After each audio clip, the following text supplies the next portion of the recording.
بسم الله الرحمن الرحيم. السلام عليكم ورحمة الله وبركاته.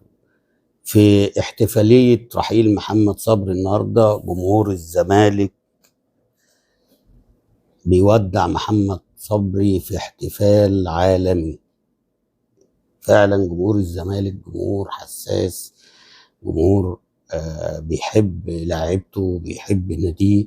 والنهاردة كانت أحلى حاجة حصلت في المباراة، اللي عملوه قبل المباراة وأثناء المباراة لمحمد صبري، الله يرحمه ويحسن إليه. بسرعة بقى كده عشان نخش في تفاصيل المباراة. الشوط الأولاني الزمالك بيلعب، أنا اللي هي تعليق بسيط أو ملاحظة بسيطة بس، أنت بادئ كويس قوي مقعد عبد الله السعيد بره، وعارفين إن محمد إسماعيل مصاب وخارج التشكيل، ماشي.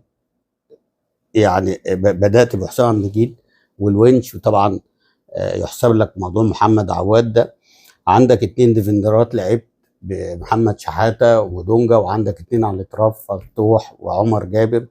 عندك قدامهم بيلعب احمد شريف، ليه احمد شريف مش عارف، وحاطط ناصر ماهر ناحيه الليفت ليه مش عارف، وحاطط سيف الجزيري راس حربه، وحاطط اخوان بزيره. طب زي ما اخوان بزيره شغال الناحيه دي، خلي في ناحيه زي ما انت نزلت كده شيكوبانزا ونزل وقعد يفرك ويلعب وبتاع وضيع واحده وضيع واحده تانيه. اذا ما تحطه من البدايه عشان تكسب.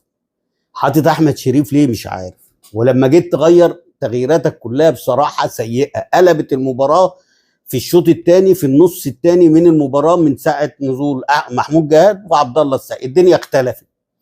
الشوط الاولاني اللي هم ما راحوش عدوا نص الملعب، الشوط الثاني وصلوا العواد وضيعوا وجابوا فاولات على 18، لان تغييرات ماشي. دونجا اتصاب، طيب انت عندك شايف ان في سرعات وفي كرة سريعه وفي بتاع، مش ناقصه بطء هي، تحط عبد الله السعيد، هو مش لازم، مش قرآن ان يلعب والنتيجه 2-3 يلعب، وانت مش ماسك كوره ينزل يمسكها الكوره، انت عامل كل حاجه. انا ما اعرفش المهم من ساعه لما نزلوا بدات بقى الخطوره وبدات الهجمات المرتده وكده. الجزيري بيجيب جون، بيتخرجوا ليه يا جدعان؟ مش قرآن برضو ان انت تلاعب عدي، لاعب عدي والنتيجه 2-3 تبقى ضامن، انما مش لسه على كف عفريت، واخد بالك؟ شايف فيزيرا عمال يتضرب وبتاع، نزل حد يشيل الحمل عليه الناحيه الثانيه.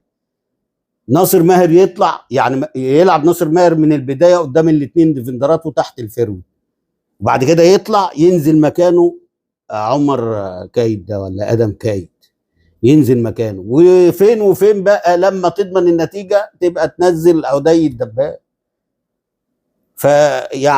مش عارف، هل بقى ان انت مش قاعد مع الفرقه ولا دارس الفرقه ولا امكانيات لعيبتك؟ انا ما اعرفش، انا بصراحه ما اعرفش.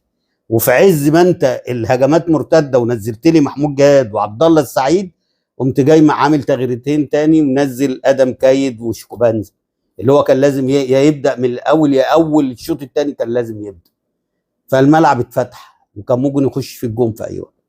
على العموم مبروك لجماهير الزمالك، والنهارده ما رضوش، الحمد لله ما عكنوش على جماهير الزمالك في يوم محمد صبري، وكويس ان انتوا كسبتوا، اهم حاجه ال3 نقاط. اشوفكم ان شاء الله قريب، السلام عليكم.